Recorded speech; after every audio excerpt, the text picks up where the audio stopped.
فلسفہ مغرب کی تاریخ بائی برٹرینڈ رسل پارٹ 6۔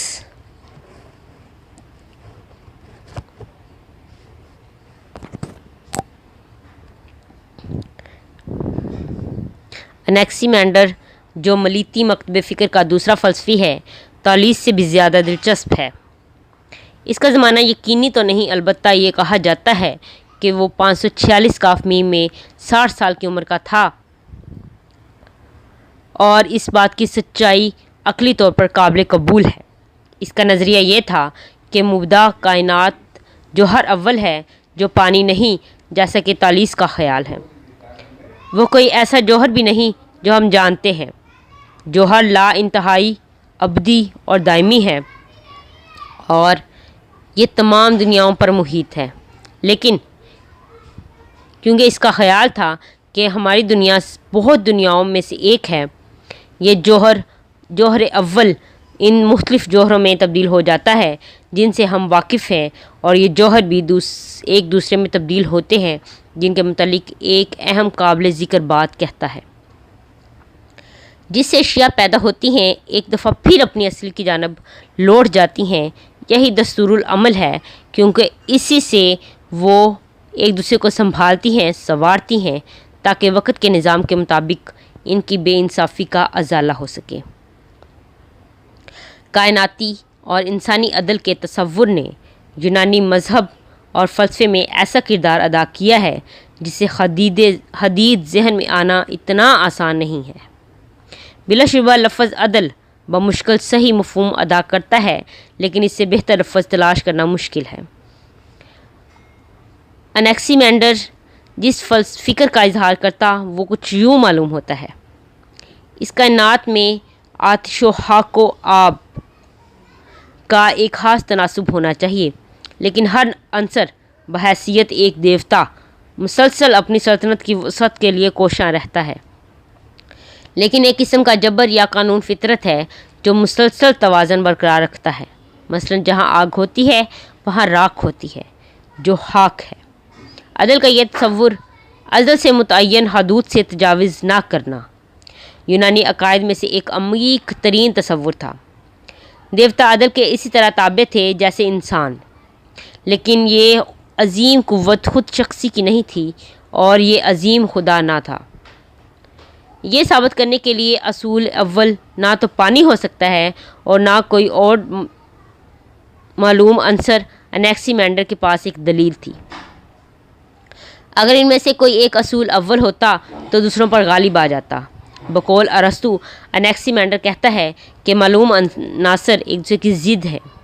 ہوا سرد ہے، پانی نمدار ہے، اور آگ گرم ہے، اور اس لیے اگر ان میں سے کوئی ایک لا انتہا ہوتا تو دوسرے اس وقت ختم ہو چکے ہوتے۔ اس لیے جوہر اول کو اس کائناتی جھگڑے میں غیر جانبدار ہونا چاہیے۔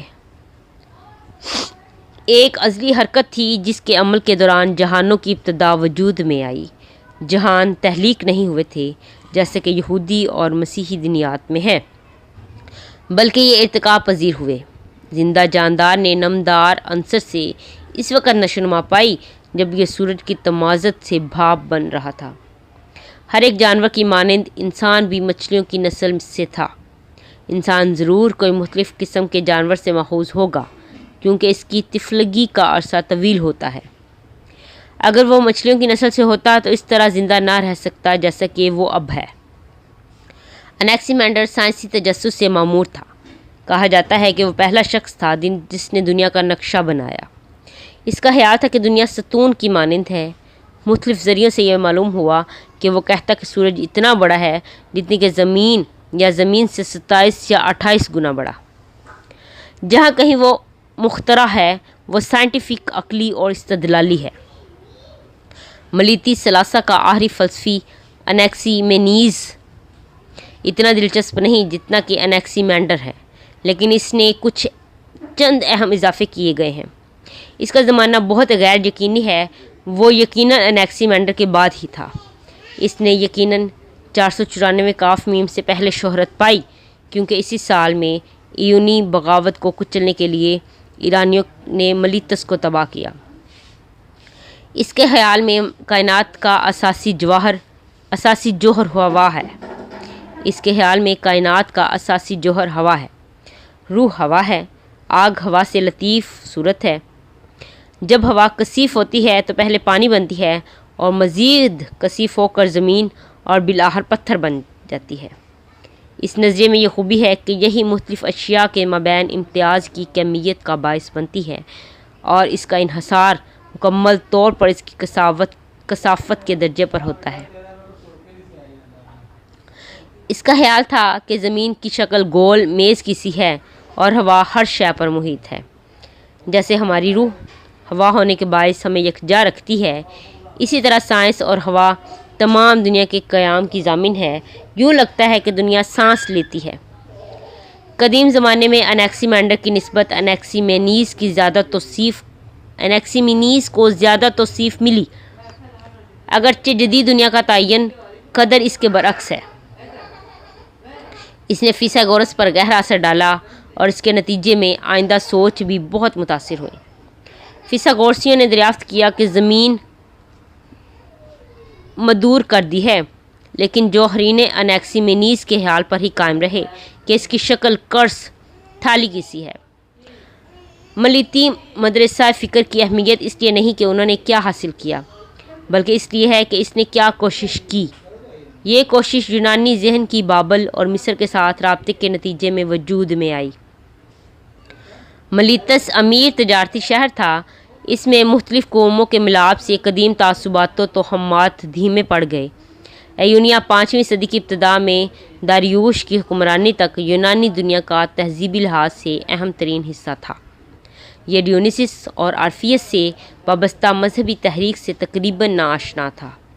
اس کا مذہب اولمپیائی تھا، لیکن ایسا معلوم ہوتا ہے جیسے اسے سنجیدگی سے نہ لیا گیا ہو۔ تولیس انیکسیمینڈر اور انیکسیمینیز کی سوچ سائنسی مفروضات ہیں۔ ان میں انسانی خواہشات و اخلاقی خیالات کی غیر ضروری مداخلت نہیں پائی جاتی۔ انہوں نے جو سوالات اٹھائے اچھے سوالات تھے اور ان کی توانائی کے بعد کے محققین کو تحریک بخشی۔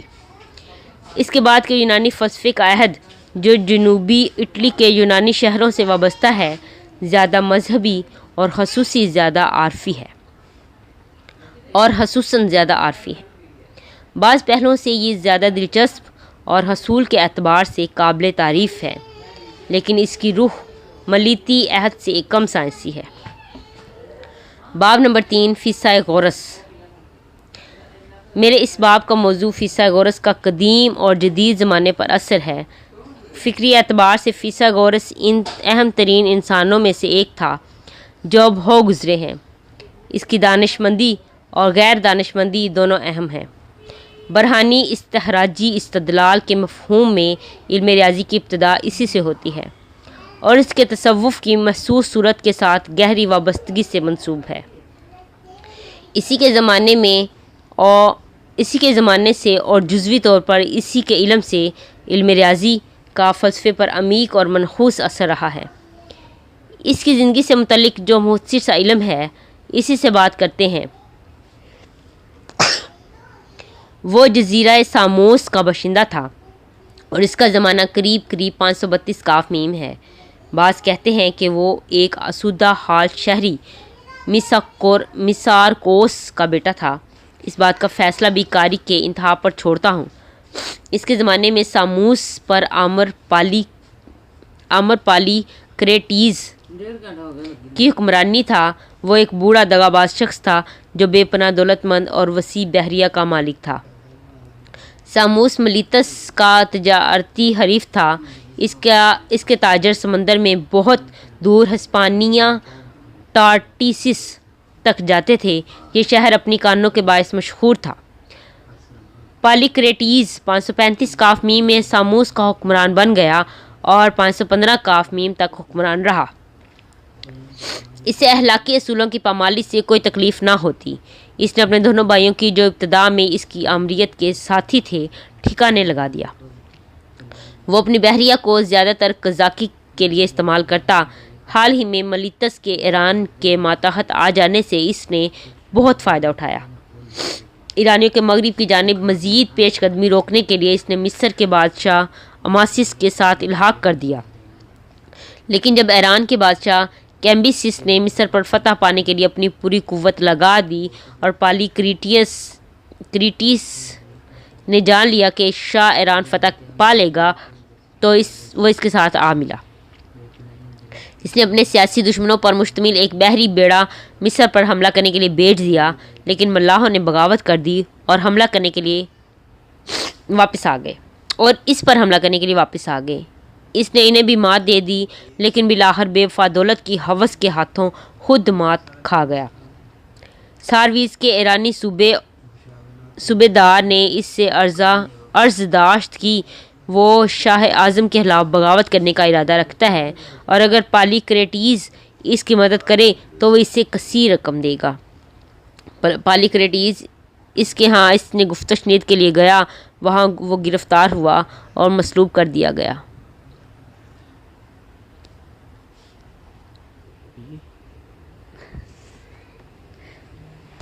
پالی کریٹیز فنون کی سرپرستی کرتا۔ اس نے قابل ذکر تعمیرات عامہ سے ساموس کو خوبصورت بنا دیا۔ انیکریون اس کا درباری شاعر تھا، تاہم فیثاغورس کو اس کی حکومت ناپسند تھی۔ کہا جاتا ہے، اور شاید ایسا ناممکن نہ ہو، کہ فیثاغورس مصر گیا تھا اور وہاں سے اپنے لیے بہت دانش پائی۔ بہرکیف جو بھی صورت ہو، یہ یقینی بات ہے کہ اس نے جنوبی اٹلی کے شہر کروٹون میں مستقل رہائش اختیار کر لی۔ ساموس اور ملیتس کی طرح جنوبی اٹلی کے شہر امیر اور خوشحال تھے۔ علاوہ ازیں وہ ایرانیوں کے خطرات سے محفوظ تھے۔ سائبارس اور کروٹون سب سے بڑے شہر تھے۔ سائبارس تو تعیش کی ضرب المثل رہا ہے۔ اپنی اس شہرت کے دنوں میں اس کی آبادی بقول ڈیوڈورس 3 لاکھ تھی، جو بلا شبہ مبالغہ ہے۔ کروٹون رقبے کے لحاظ سے سائبارس کے برابر تھا۔ دونوں شہر ایونیا سے سامان اٹی درآمد کرتے۔ کچھ سامان تو اپنے ملک ہی میں استعمال کر لیتے اور کچھ سامان مغربی ساحل سے گال اور اسپین میں دوبارہ برآمد کر دیتے۔ اٹلی کے کئی یونانی شہر بے رحمی سے ایک دوسرے سے لڑتے۔ جب فیثاغورس کروٹون پہنچا تو اس شہر نے حال ہی میں لوکری کے ہاتھوں شکست کھائی تھی، تاہم اس کے پہنچنے کے فوراً بعد کروٹون نے سائبارس کے خلاف جنگ میں اس پر مکمل فتح پا لی اور یہ شہر 510 قافمی میں بری طرح برباد ہو گیا۔ سائبارس کا ملیتس کے ساتھ گہرا تجارتی تعلق رہا تھا۔ کروٹون طب کے لیے مشہور تھا۔ کروٹون کا ایک خاص شخص ڈیموسیڈیز پالیکریٹیز اور پھر دارپوش کا طبیب رہا۔ فیثاغورس نے کروٹون میں ایک انجمن طلبہ کی بنیاد رکھی جو کچھ عرصہ اس شہر میں بااثر رہی، لیکن آخر میں شہری اس کے مخالف بن گئے اور وہ میٹاپونشن منتقل جنوبی اٹلی ہی کا شہر ہو گیا، جہاں وہ مر گیا۔ وہ جلد ہی ایک پراسرار افسانوی شخصیت بن گیا۔ اس کے ساتھ معجزے اور ساحری قوتیں منسوب ہو گئیں، مگر وہ ریاضی دانوں کے مدرسے کا بانی بھی تھا۔ اس طرح وہ مخالف روایات نے اس کی یاد کو متنازع بنا دیا، جس سے سچائی سلجھانا مشکل ہو گیا۔ فیثاغورس ان لوگوں میں سے ہے جو تاریخ میں سب سے زیادہ دلچسپ اور حیران کن ہو گزرے ہیں۔ اس کے متعلق نہ صرف ایسی روایات ہیں کہ جن میں سے سچائی اور جھوٹ کو الگ الگ نہیں کیا جا سکتا، بلکہ ایسی بھی ہیں کہ اگر انہیں اپنی سادہ ترین اور قطعی غیر متنازع صورت میں بھی لیا جائے تو وہ ہمارے سامنے عجیب و غریب نفسیات والی شخصیت پیش کرتی ہیں۔ مصری طور پر اسے آئنسٹائن اور مسز ایڈی کی شخصیات کا مجموعہ قرار دیا جا سکتا ہے۔ اس نے ایک مذہب کی بنیاد رکھی۔ اس کے اہم عقائد تناسخ، روح آواگون ہے اور پھلیاں کھانا گناہ ہے۔ اس کے مذہب سے ایک مذہبی جماعت وجود میں آ گئی جس نے جگہ بجگہ ریاست کا انتظام سنبھال لیا اور ولیوں کی حکومت قائم کر لی، لیکن غیر اصلاح یافتہ پھلیوں کے لیے بے چین ہو گئے اور جلد یا بدیر انہوں نے بغاوت کر دی۔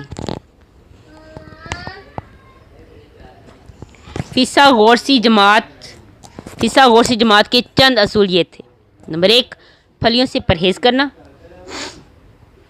نمبر 2 گری ہوئی چیز نہ اٹھانا۔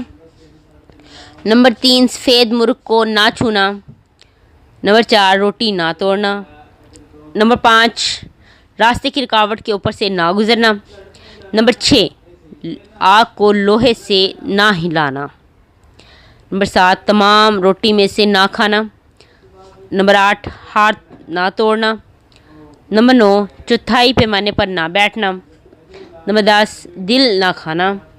نمبر 11 شاہراہوں پر نہ چلنا۔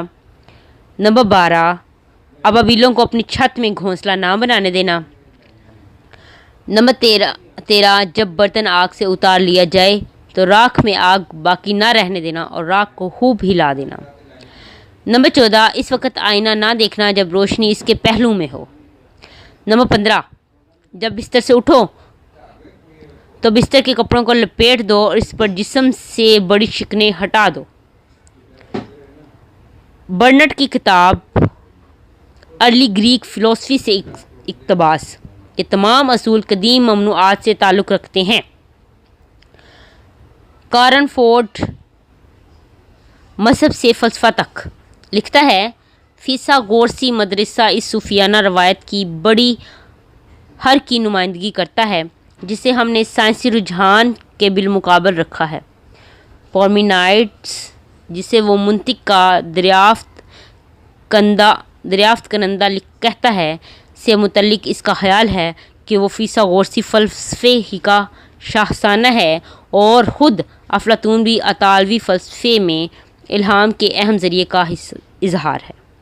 وہ کہتا ہے فیثاغورس عارفی مت کی اصلاح کی تحریک تھی اور عارفی مت ڈیونیسیس کی پرستش کی اصلاح کی تحریک تھی۔ عقلی اور باطنی اختلاف جو تمام تاریخ میں حاوی رہتا ہے، سب سے پہلے یونانی فلسفے میں اولمپیائی دیوتا اور کم مہذب دیوتاؤں میں اختلاف کی صورت میں ظاہر ہوتا ہے۔ آخر الذکر دیوتاؤں کا ان قدیم اعتقادات سے زیادہ تعلق تھا جن کا ماہرین بشریات نے تجزیہ کیا ہے۔ اس تقسیم میں فیثاغورس باطنیت کی طرف تھا، اگرچہ اس کی باطنیت محسوس عقلی نوعیت کی تھی۔ وہ اپنی ذات کے ساتھ نیم الوحی کردار منسوب کرتا ہے۔ وہ یہ کہتا معلوم ہوتا ہے انسان، دیوتا اور فیثاغورس جیسی ہستیاں ہوتی ہیں۔ کارن فورڈ کہتا ہے اس نے جس نظاموں کو بھی تحریک بخشی وہ سب اخروی دنیا کی طرف مائل ہوئے ہیں اور وہ ایسا تمام قدر اور غیر مرئی وحدت خدا میں مرکوز کرتے ہیں۔ وہ مرئی دنیا کو رد کرتے ہیں کیونکہ یہ جھوٹ، فریب اور ایسا مقدر وسیلہ ہے جس میں آسمانی نور کی کرنیں پھوٹ جاتی اور اس دھند اور تاریکی میں مخفی ہو جاتی ہیں۔ ڈیکا آرکوس کہتا ہے فیثاغورس کا خیال تھا کہ روح غیر فانی ہے اور دیگر جاندار اشیاء میں تبدیل ہو جاتی ہے، اور مزید یہ کہ جو کچھ بھی وجود میں آتا ہے خاص چکر میں اس کایا پلٹ کر دوبارہ جنم لیتا ہے اور اس میں قطعی طور پر نیا پن نہیں ہوتا، اور یہ بھی کہ تمام اشیاء جو زندگی کی صورت میں جنم لیتی ہیں ہم جنس ہیں۔ کہا جاتا ہے کہ سینٹ فرانسس کی طرح فیثاغورس جانوروں کو تعلیم دیتا تھا۔ اس نے جس سوسائٹی کی بنیاد رکھی ہے اس میں مرد اور خواتین کو ایک ہی شرائط پر شامل کیا جاتا، جائیداد مشترکہ ملکیت تھی اور طرز زندگی ایک جیسا تھا۔ سائنسی اور ریاضیاتی دریافتیں بھی اجتماعی تصور کی جاتی تھیں، مشترکہ ملکیت تھی اور طرز زندگی ایک جیسا۔ فیثاغورس کے باعث ایک سری مفہوم میں اس کی موت کے بعد بھی ایسا خیال کیا جاتا تھا۔ میٹاپونشن اور ہپساس نے اس اصول کی خلاف ورزی کی تو دیوتائی غضب کے ہاتھوں اپنے کفر کے باعث سمندر میں غرق ہو گیا۔ لیکن سب کا ریاضی سے کیا تعلق ہے؟ اس کا تعلق اس اخلاق سے ہے جو مفکرانہ زندگی کی تعریف کرتا ہے۔ برنیٹ اس اخلاق کی تلخیص یوں بیان کرتا ہے: اس دنیا میں ہم اجنبی ہیں اور جسم روح کی قبر ہے، لیکن پھر بھی ہمیں خودکشی کر کے نجات نہیں پانی چاہیے کیونکہ ہم خدا کے مویشی ہیں اور وہ ہمارا چرواہا ہے، اور ہمیں کوئی حق نہیں کہ ہم اس کے حکم کے بغیر خلاصی پائیں۔ اس زندگی میں 3 قسم کے انسان ہوتے ہیں، جیسے کہ 3 قسم کے ہی لوگ ہوتے ہیں جو اولمپیائی کھیلوں میں آتے ہیں۔ نچلا ترین طبقہ ان پر مشتمل ہوتا ہے جو خرید و فروخت کرنے آتے ہیں۔ ان سے بالا تر وہ ہوتے ہیں جو کھیل کھیلتے ہیں۔ بہترین لوگ وہ ہوتے ہیں جو صرف دیکھنے آتے ہیں۔ اس لیے عظیم ترین تزکیہ بے غرض علم ہے، اور وہ شخص جو خود کو اس کے لیے وقف کر دیتا ہے صحیح فلسفی ہے، اور اس نے مؤثر ترین طریقے سے خود کو جنم کے چکر سے آزاد کر لیا ہے۔ ارلی گریک فلسفی۔ الفاظ کے معنی میں تبدیلیاں اکثر بہت سبق آموز ہوتی ہیں، اور اس سے پہلے میں نے لفظ بدمستی کا ذکر کیا ہے۔ اب میں لفظ تھیوری کا ذکر کرتا ہوں۔ ابتدا میں یہ عارفی لفظ تھا جس کی تشریح کارن فورڈ شدید درد مندانہ تصور کرتا تھا۔ وہ کہتا ہے کہ اس کیفیت میں ناظر دیوتا کے دکھ میں اس کے ساتھ ایک ہو جاتا ہے، اس کی موت میں مرتا ہے اور اس کے نئے جنم میں دوبارہ اٹھتا ہے۔ فیثاغورس کے لیے شدید درد مندانہ تصور فکری تھا اور علم ریاضی میں صادر ہوا۔ اس طرح فیثاغورس کے ذریعے لفظ تھیوری نے آہستہ آہستہ موجودہ مفہوم اختیار کر لیا، لیکن جنہوں نے فیثاغورس سے تحریک پائی ان سب کے لیے اس لفظ سے وجدانی انکشاف کا عنصر برقرار رکھا۔ جنہوں نے اسکول میں بادل ناخواستہ قلیل علم ریاضی حاصل کیا ہے انہیں یہ بات شاید عجیب لگے، لیکن جنہوں نے علم ریاضی کی اچانک تفہیم سے سرشاری کی مسرت کا تجربہ وقتاً فوقتاً حاصل کیا ہے، اور وہ جو اس علم سے محبت رکھتے ہیں، ان سب کے لیے فیثاغورس کا خیال پوری طرح فطری ہے، خواہ وہ غلط ہی ہو۔ شاید ایسا لگتا ہے کہ تجرباتی فلسفی اپنے مادے کا غلام ہے، مگر مجرد ریاضی دان موسیقار کی طرح اپنے ترتیبی حسن کی دنیا کا آزاد خالق ہوتا ہے۔ یہ بہت دلچسپ بات ہے کہ برنیٹ نے فیثاغورسی اخلاق کی جو وضاحت کی ہے، جدید اقدار اس سے مختلف ہے۔ فٹ بال میچ لے لیجئے۔ جدید ذہن کے لوگ کھلاڑیوں کو محض ناظرین سے بلند تر خیال کرتے ہیں، وہ اس طرح ریاست کا معاملہ ہے۔ لوگ محض دیکھتے رہنے والے سیاستدانوں کی نسبت ان کی زیادہ تعریف کرتے ہیں جو اس میدان میں ایک دوسرے کے مد مقابل ہوتے ہیں۔ اقدار کی یہ تبدیلی معاشرتی نظام کی تبدیلی سے وابستہ ہے۔ جنگجو اشراف، دولت مند حاکم اور آمر، ہر ایک کا خیر اور سچ کا اپنا معیار ہوتا ہے۔ اشرافیہ نے طویل عرصہ تک فلسفیانہ نظریہ برقرار رکھا، کیونکہ ایک تو اس کی وابستگی یونانی دماغ سے تھی، اور اس لیے بھی کہ غور و فکر کی نیکی نے دنیاتی تائید حاصل کر لی، اور اس لیے بھی کہ بے غرض سچائی کے تصور نے علمی زندگی کو عظمت بخشی۔ اشراف کی تعریف میں وہ شخص شامل ہے جو ہم مرتبہ لوگوں کے معاشرہ میں غلام کی محنت پر پلتا ہو، یا بہرحال ان لوگوں کی محنت پر جن کی کہتری مسلمہ ہے۔ یہ بھی یاد رہے کہ اس تعریف میں ولی اور اہل دانش بھی اس حد تک شامل ہیں جس میں ان کی زندگیاں عملی کی بجائے فکری ہیں۔ سچائی کی جدید تعریفیں جو عملیت اور آلاتیت میں کی جاتی ہیں وہ فکری کی بجائے عملی ہیں، اور ان کی محرک اشرافیہ کی بجائے صنعتی نظام ہے۔ وہ معاشرہ جس میں غلامی روا رکھی جاتی ہے، اس کے متعلق جو کچھ بھی کہا جائے، مذکورہ مفہوم میں ان ہی اشراف سے مجرد علم ریاضی ہم تک پہنچا ہے۔ چونکہ تفرقانہ تصور نے ہی مجرد علم ریاضی کی تحلیق کی جانب رہنمائی کی، اس لیے یہ مفید عمل کا ماحص تھا۔